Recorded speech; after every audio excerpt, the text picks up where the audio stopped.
Assalamualaikum warahmatullahi wabarakatuh. Perkenalkan, di sini kami dari kelompok 4 sudut ingin mempresentasikan hasil proyek akhir data mining dengan judul Analisis Segmentasi Coffee Shop menggunakan Kamin Clustering untuk peningkatan strategi penjualan. Oke, yang terhormat dosen pengampu kami yaitu Pak Sirajul Munir dan juga dosen yaitu Kak Hilmia Zahra. Oke, next. Di sini ada our team. Pertama-tama saya akan memperkenalkan diri. Perkenalkan nama saya Diha Pasari dan di sini ada teman saya Pati dan juga ada Nur Hayati dan juga Eka. Oke, table of content. Jadi di sini kita akan membahas yang pertama introduction empat sudut, problem of solvingnya apa aja, data penjualan empat sudut, metode penelitian, business understanding, data preparation, modeling, evaluation, deployment, dan yang terakhir ada interpretasi dan juga rekomendasi. Okay, next. So, what is empat sudut? Empat sudut is a perfect choice for coffee lovers. They are committed to top-notch ingredients, straight from farmers, and treating them with the utmost love and attention is been deserved. Empat sudut believe that a single cup of coffee can give different feelings, memory, or dreams, all designed to transport you to your happy place with every sip. Jadi, terdapat dalam memenuhi kebutuhan pelanggan yang beragam di berbagai lokasi. Dengan data penjualan yang kaya, penting untuk memahami pola pembelian pelanggan di setiap toko untuk mendukung pengambilan keputusan yang lebih tepat. Oke, next ini. Ya, selanjutnya ada problem. Bagaimana mengelompokkan pelanggan tersebut berdasarkan pola pembelian, kemudian apa perbedaan pola pembelian di tiap cluster. Dan yang ketiga ada bagaimana hasil klasifikasi ini membantu merekomendasikan menu untuk tiap segmen pelanggan. Dan yang terakhir, apakah metode yang digunakan efektif mendukung strategi pemasaran per sudut and solving. Jadi, solusi dari problem di sini yang pertama ada segmentasikan pelanggan per sudut dengan clustering untuk pola pembelian. Yang kedua, identifikasi karakteristik unik tiap cluster. Dan yang ketiga, ada rekomendasikan menu sesuai cluster. Dan yang terakhir, ada evaluasi relevansi metode clustering untuk mendukung strategi bisnis. Oke, the next slide akan dijelaskan oleh Nur Hayati. Nah, di sini ada data penjualan 4 sudut, yaitu data penjualan 4 sudut yang menunjukkan aktivitas transaksi dari berbagai toko, termasuk transaksi harga satuan dan kategori produk. Data ini mengidentifikasi pola pembelian pelanggan seperti dominasi kategori kopi dan varian lain seperti drinking coklat, flavor. Mungkin beberapa toko memiliki karakteristik unik seperti transaksi yang tinggi atau fokus pada produk premium yang dapat digunakan untuk merancang strategi pemasaran yang lebih efektif. Oke, next. Sini ada metode penelitian yang kita gunakan.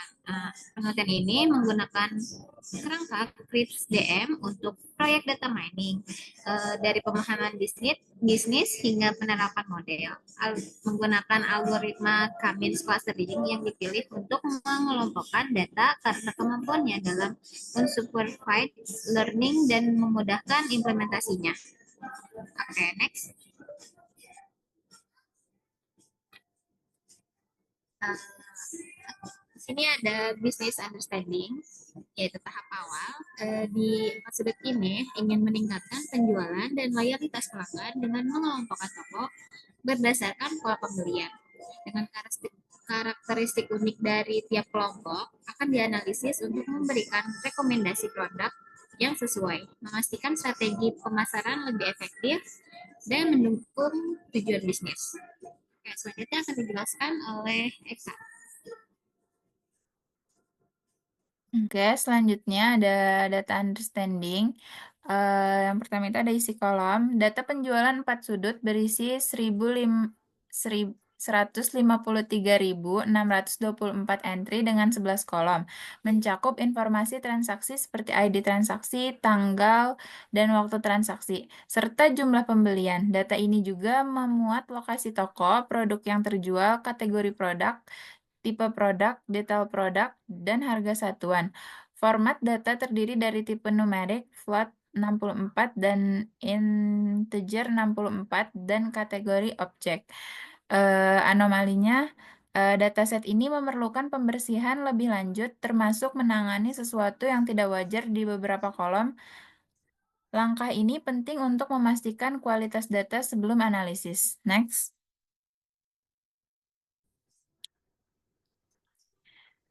Selanjutnya ada data preparation. Pertama ada mengatasi missing value.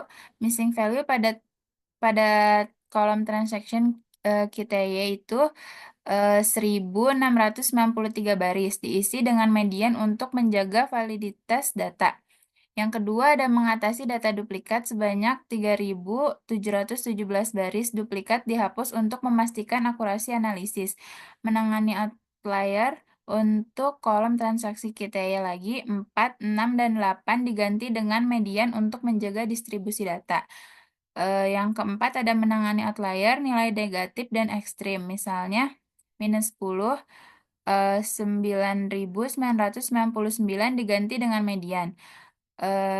Selanjutnya ada menangani invalid data, nilai tidak valid diganti dengan tanggal default, lalu dikonversi ke format datetime untuk analisis temporal.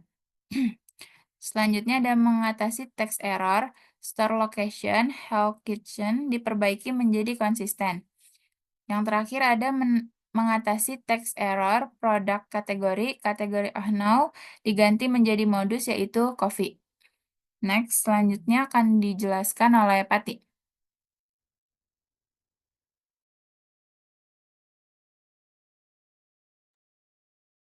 Oke, selanjutnya ada tahap modeling, di mana ini hasil visualisasi dan hasil comments, di mana hasilnya klaster 0, toko ini memiliki transaksi sebanyak 52.000 sera, tetapi rata-rata harga satuannya lebih rendah, 3,37, kategori dominan adalah KP, 24.046, dengan kontribusi signifikan dari T, menunjukkan diversifikasi produk di luar kopi.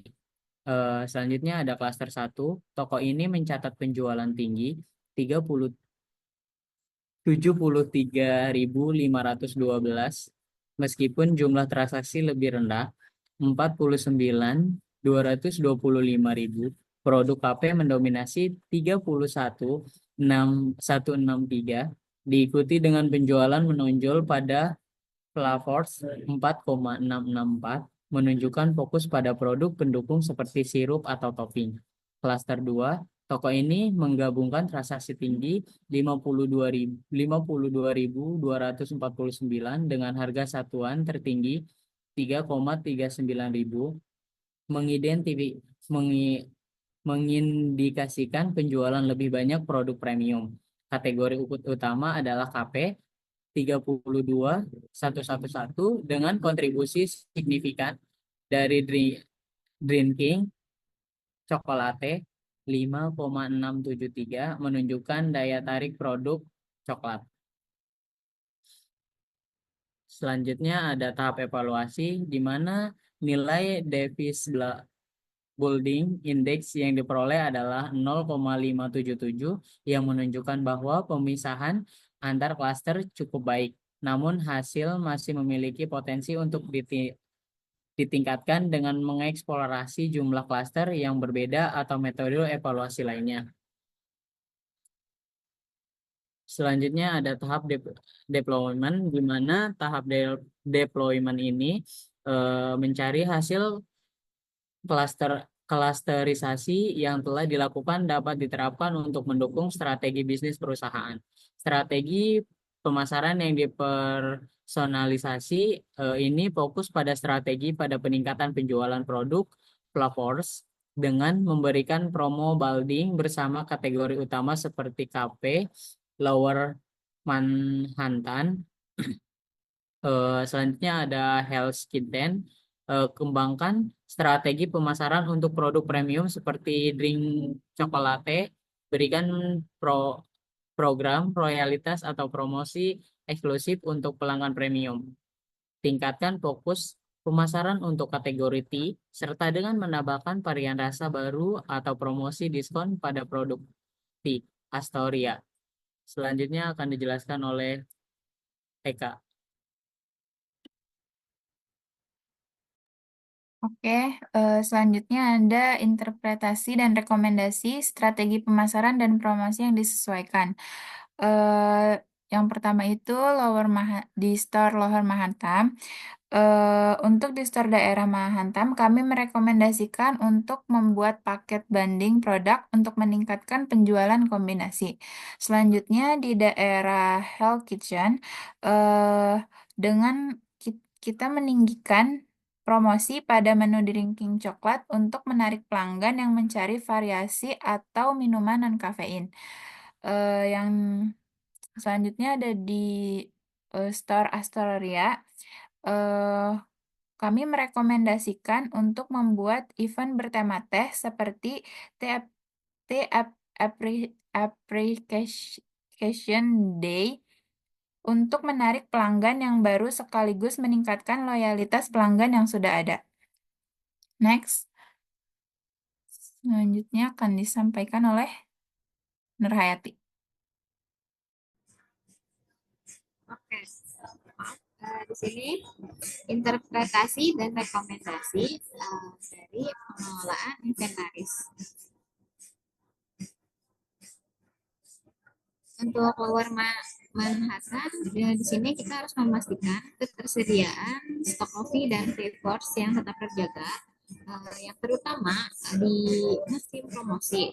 Untuk Hell's Kitchen, yang harus memfokuskan pada produk yang premium seperti kopi dan kopi yang berkualitas tinggi dan drinking coklat. Untuk Astoria di sini kita perlu meningkatkan stok teh dan variasi produk teh untuk memenuhi permintaan pelanggan yang tinggi. Oke, selanjutnya akan dibacakan oleh Dia Ayu. Oke, selanjutnya ialah interpretasi dan rekomendasi untuk penyelesaian menu atau produk. Jadi untuk lokasi yang ada di Lower Manhattan, kita merekomendasikan untuk menambahkan menu yaitu latte. Dan untuk yang di lokasi Hell Kitchen, kita bisa tambahkan menu limited edition seperti menu pokok. Dan yang terakhir untuk lokasi Astoria, kita bisa tambahkan variasi teh lain seperti Thai tea. Oke, next. Oke, sudah berada di penghujung slide. Saya ucapkan terima kasih untuk perhatiannya. Semoga selalu bahagia. Kami dari Empat Sudut undur diri. Wassalamualaikum warahmatullahi wabarakatuh. Dah.